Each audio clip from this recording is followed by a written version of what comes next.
Greetings to everyone. We are really glad to present our paper in the conference on health crisis in education. The topic of our paper is challenges in handling online tools, an empirical study to offer solutions to the teachers in administering online tools. The authors of the paper are Mr. R. Satish Kumar and Mr. Paul Gilmer. Mr. R. Satish Kumar is an assistant professor in the Department of Humanities and Languages from Sona College of Technology, Salem, which is in the state of Tamil Nadu in India. Mr. R. Satish Kumar is an assistant professor in the Department of Humanities and Languages with 10 years of teaching experience. He completed his bachelor's degree at Bishop Heber College, Trichy, and did his master's degree at the New College, Chennai. His areas of interest are Afro-American literature and creative writing. He has presented 2 papers in international and national conferences. Mr. Paul Gilmer is an assistant professor in the Department of Humanities and Languages from Sona College of Technology, Salem, which is in Tamil Nadu, India. Mr. Paul Gilmer is an assistant professor in the Department of Humanities and Languages with 6 years of teaching experience. He completed his bachelor's degree and master's degree at Bishop Heber College, Trichy. His areas of interest are eco-criticism, colonial literature, and creative writing. He has presented 1 paper in an international conference. So first we'll start with an introduction to the effect of COVID on a global scale and as a global community. The global outbreak of COVID-19 pandemic has affected the normal life of people in almost all the countries. The preventive measures include hand washing, wearing face masks, physical distancing, and avoiding mass gathering. Nationwide curfew, or which can be called as lockdown in some places, which is called as lockdown, has been implemented and people are instructed to stay home to flatten the curve and control the transmission of the disease. And the effect of COVID-19 has been seen in many departments of our lives and the society. The impact of COVID-19 has seen many sectors having to adapt or adjust to it. These include politics, entertainment, finance, and so on. We just mentioned a few areas that are prominent, but the effect of COVID has been seen in all areas. One sector that cannot afford to take a break is the education sector. Even though thousands of schools, colleges, and universities had to discontinue face-to-face teaching, and there arose a pressing need to innovate and implement alternative educational strategies to move on.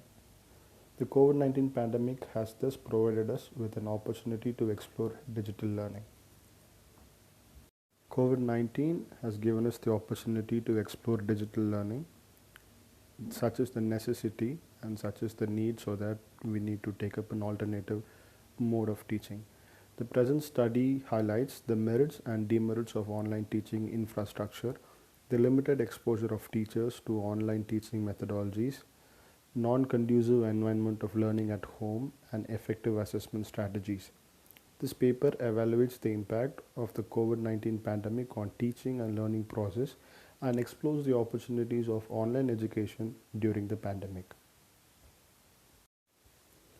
So next is pedagogy for online education. So we'll now see what is this digital learning or online education about. What is it about? What is there to it?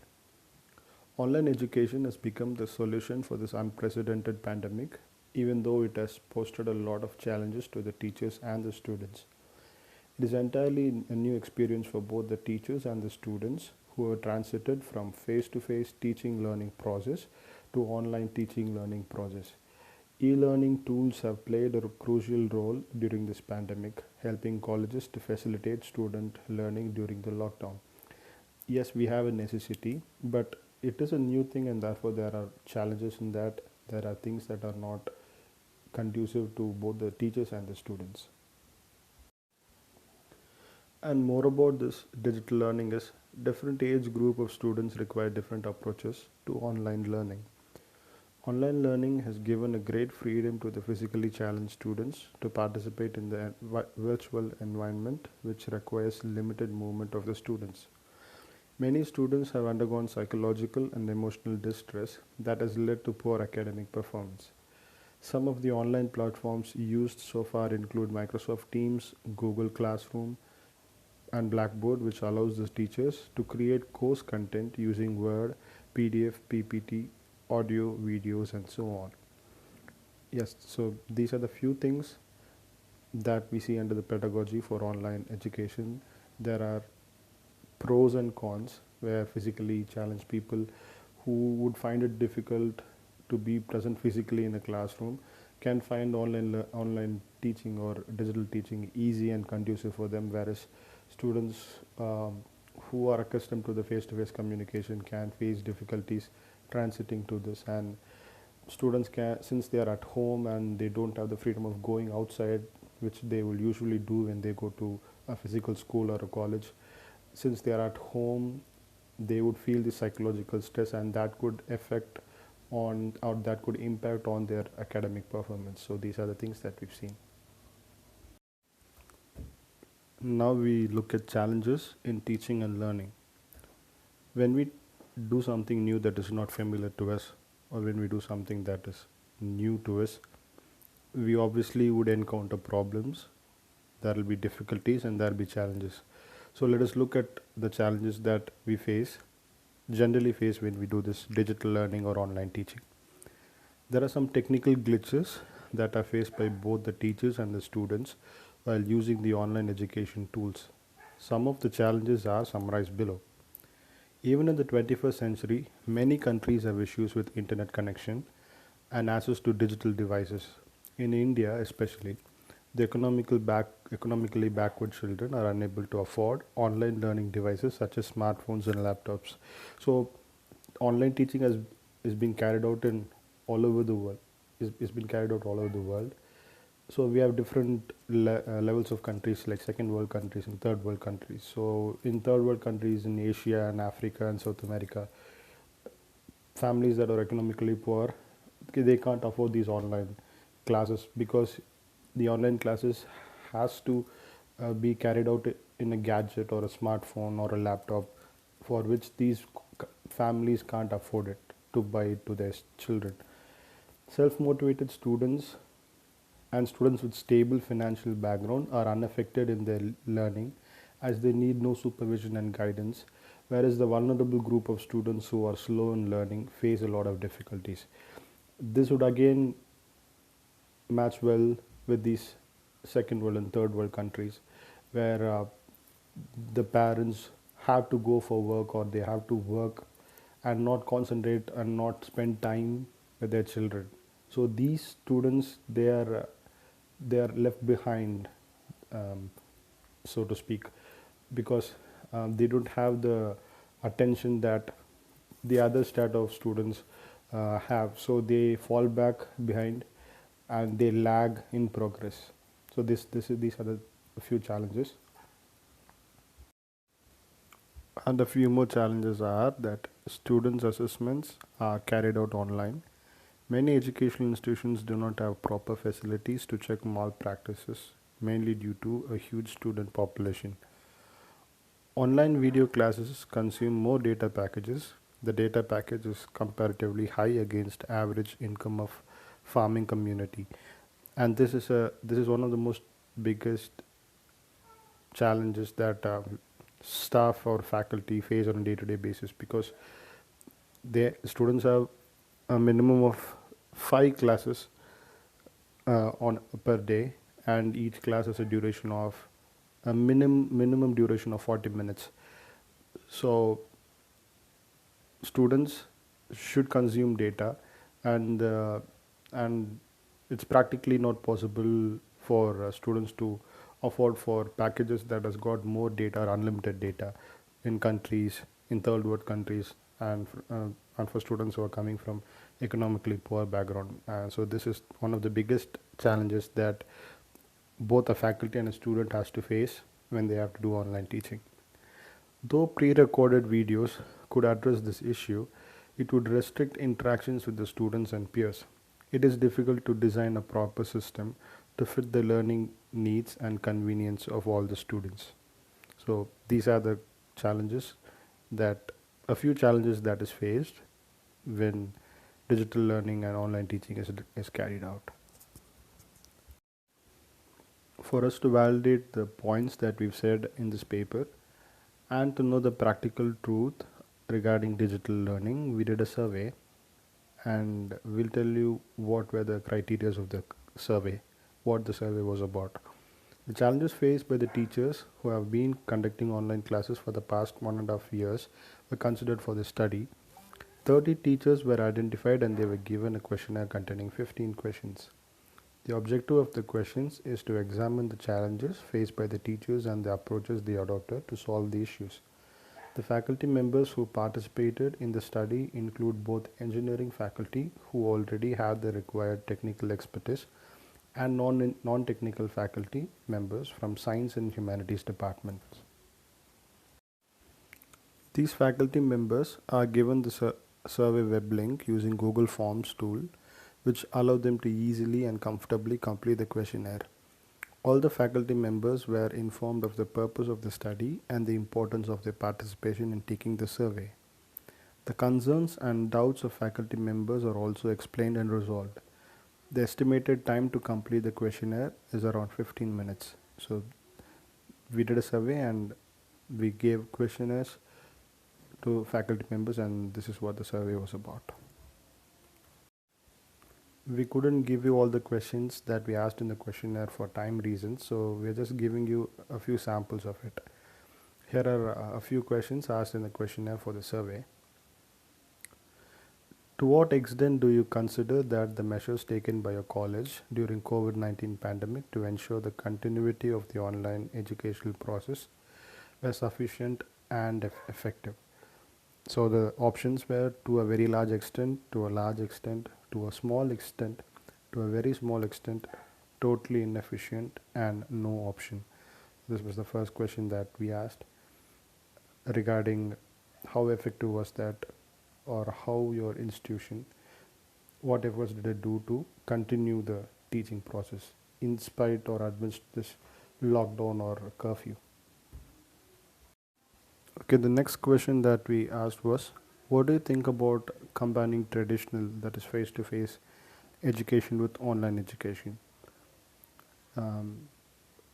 Because after the problem of data consumption, this is shifting from face to face mode of communication to online. That transitioning, that psychological impact, or adapting to that, is one of the biggest issues that we need to address. So we asked a question about that. The options were very good, good, neutral, bad, and very bad. Mm, this question affects both the students and the faculty as well, and the effect of this on the faculty is quite important, because the faculty are the ones who have to do more work, because online education or digital learning, it asks for more work from the part of the faculty, because they have to present the ideas and they are at a loss of the face to face contact or the eye contact, and therefore they need to create or maintain a strong connect with the students, and for that they have to come up with impressive or innovative ideas. They have to make teaching or the listening process of the listening process more interesting for the students to listen to the classes. So we asked this question: how was it the transition from face to face mode of education to online education? And we asked them, what makes the online learning resources and content useful? So the options that we gave them were relevant and qualitative, interactive and easy to use, appropriate for the development of students, no opinion, and we also gave them a space where they can type down their opinion if they have anything, or if they have any suggestion for that. So this was one question that we asked in the questionnaire. Another question that we asked was, how did you feel using the different platforms, softwares and tools during online classes? So this is again a very important question. So what did they use? How did they use? How did they feel about that? The options were very good, good, neutral, bad, and very bad. So we have different types of faculty in the teaching fraternity. People who are very much used to using technologies, people who know but have not done that, and people who have never been exposed to this technical side of teaching. So we would have varied questions in this, varied answers in this. Before we conclude this paper, we thought we'll add opportunities for teaching and learning. Even though there are difficulties and there are challenges with the online education or digital learning, we all know that this is a huge area that could be helpful now and even for the future, because we can expect more uncertain times. So this can be an area that we need to explore and that we can work on.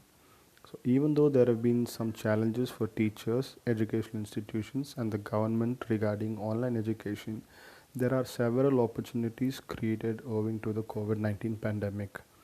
The usage of social media and various platforms like WhatsApp and Telegram are explored and tried for not only sharing instructions but also for teaching and learning. This can be further explored even after regular teaching resumes, as these communication platforms provide additional resources to the teachers. Further points that we added are: teachers are motivated to develop creative initiatives that enable us to overcome the shortcomings and limitation of online education. Teachers are actively collaborating with one another locally to improve online teaching methodology. So, yeah, this can be a solution for most of the problems faced within the teaching fraternity. Obviously, there could be one or two people in each group who are well versed with technology and are who are good at that. So any problems and any difficulties that a person within the teaching fraternity faces, they can share that with their peers and they can improve each other. Online education has provided the opportunity to teach and learn in creative ways, unlike the teaching and learning experiences in the normal classroom setting. Yeah, so we have to agree that the digital platforms and the advanced technologies that we have really give us more ways to share our ideas and to teach teach our students. So these kids who are being brought up in the digital way needs to be spoken to in their language, in the sense the digital language. So it could always grip them. It could always make them listen more. It could make them interesting, make the teaching process interesting. So now, how do we conclude this paper and what suggestions do we make? The study on the impact of the COVID-19 pandemic on teaching and learning across the world concludes that although various studies have been carried out to find the suitable pedagogy and online platform for different levels of higher education, it needs to be explored further, which means it would take more time, and with more time invested we can explore it and we can come up with solutions, and the challenges that we face can be put up with. Accessibility and affordability of internet bandwidth is relatively low, and also the data packages are costly in comparison to the income of the people in many developing countries. Further exploration on finding effective pedagogy for online teaching and learning is an area for research. So these are two important areas that more study and more care should be given to, or more attention should be given to. Assessments and grading are an important part of the academic process in most countries. Therefore, finding appropriate developing tools for assessments is to be another area of study as well.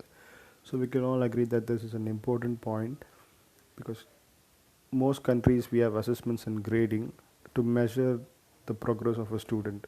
So this has to be carried out in a very strict and stringent way so that there won't be any malpractice, or we don't give any loopholes by ourselves.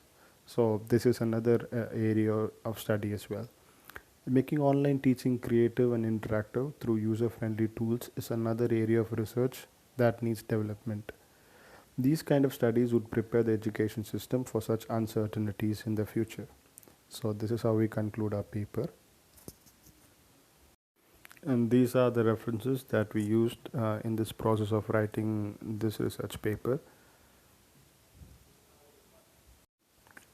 And this is our contact information. So everything that you need to know about us is here, and we'll be very glad to hear from you. And as a matter of fact, we'll be looking forward to hear from you to improve our knowledge on this paper that we've written and on the area that we've written on.